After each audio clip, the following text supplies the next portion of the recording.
I'm Justin. Today we're going to show you guys how to run Viscosity. So step one, turn it on. It's going to start heating up to about 40 degrees here, so it's already preset here in the green, and we're going to wait for this red light, or the red number, to show 40 before we begin the test. To start, we'll go prep our samples.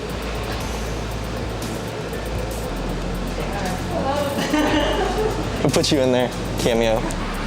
So over here, I've already prepped biodiesel, acetone, toluene waste. Just make sure you label them. This here is going to be used to hold the little viscometers over here. And so they are usually stored back here in the corner.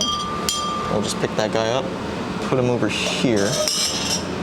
And so we've already got the bulb here with us. What we're going to do with this guy is going to take this end and put it onto that fat end. It's a little bit challenging. There really isn't a great way to do it other than just kind of getting it on there. A little bit of a technique you just learn by doing. Just like that. So this bulb has a few different valves. It's got this top one here, so to open them, you pinch them, and then you squeeze the bulb, let the air out, and see how it holds like that. And so you can either pinch this one to let air in, or you can pinch this one to let air in.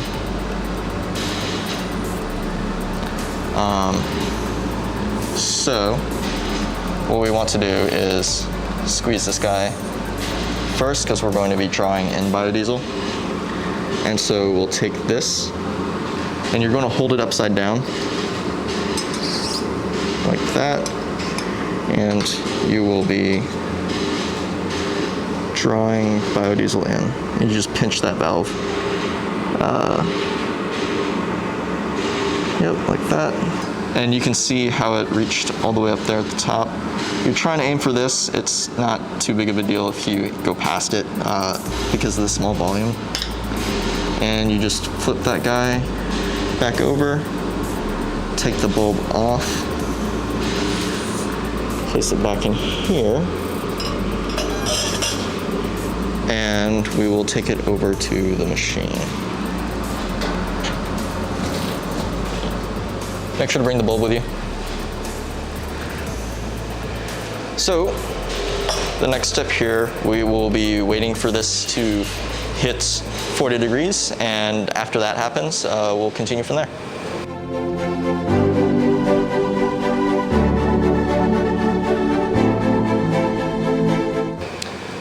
All right, so you can see here, we've reached 40 degrees Celsius. The next step is, you'll find inside this drawer here, these little caps, and you're gonna grab one of these. And these will sit on top of the viscometer. Notice how the holes are different sizes. You know, big one to the big one, little one to the little one. And they just kind of go on top like that. And so you'll pick one of these guys. These just kind of lift straight up. They're just little caps. And this will sit down inside like so. So you just kind of want to make sure you can see that top line down there under the water. And so the next step is to let it sit in the bath for 10 minutes to equalize the temperature. Okay, cool. So 10 minutes has passed now, and you can see here how the biodiesel, you can see the air has dropped below that first line. And so what we're going to do is we are going to attach the bulb up here and just squeeze this to draw the biodiesel back up. This takes a second, but you can see it kind of slowly moving.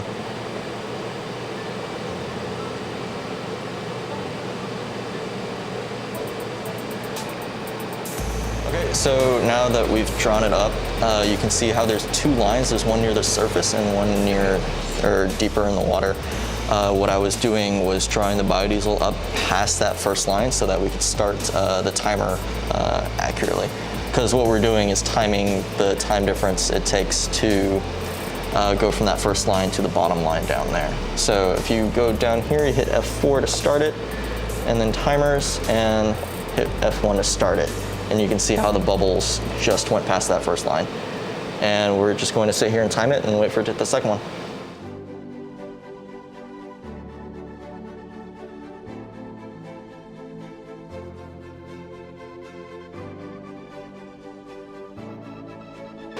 So you can see here how the bubbles are kind of working its way down. When it gets to the skinny part of the viscometer, it will start to move much faster.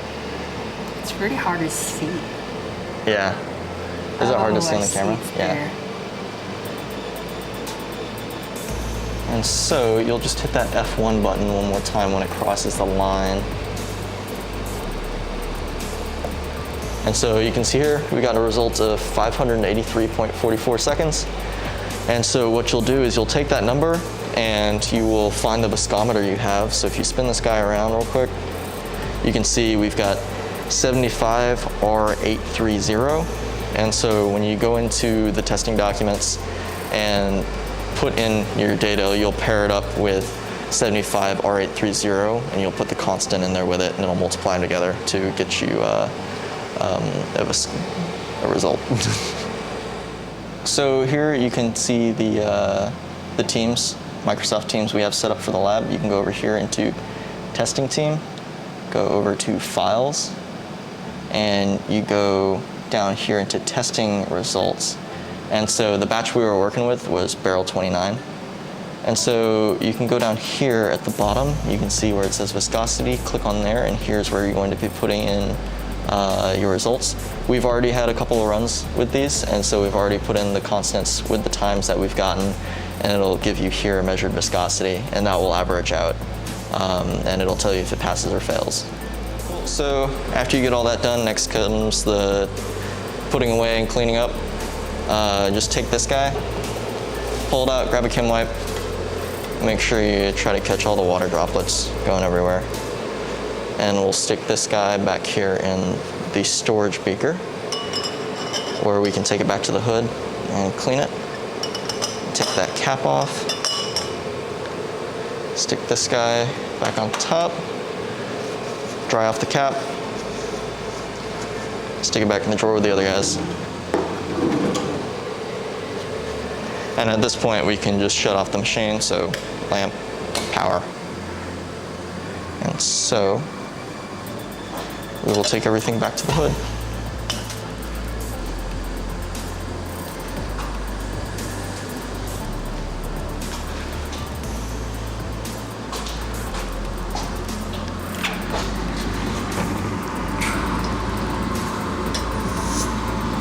So cleaning is a little bit difficult. Mostly because you're playing with a lot of fragile glassware and you gotta be really careful. You'll start by pouring the biodiesel back out. And once you have that, you start again with the toluene, then the acetone. And you'll do that by just pouring it directly down inside. And you wanna kinda spin it, make sure you get all around on the inside. And you'll also want to put it in the skinny end. It's very easy to make a mess. And you kind of palm one side and work back and forth with it.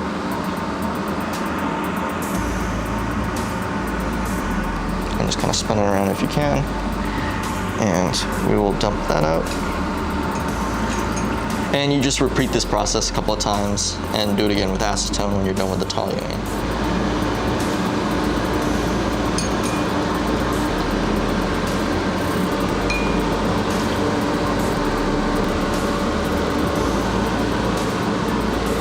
And so to clean the outside, I like to wet a chem wipe and just give it a quick wipe down.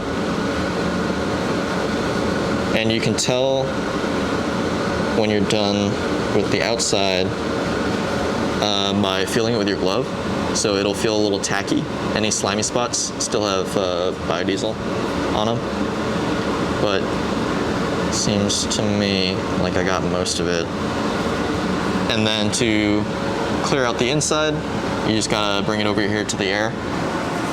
Just give it a firm grasp and blow air through it to evaporate the rest of that acetone.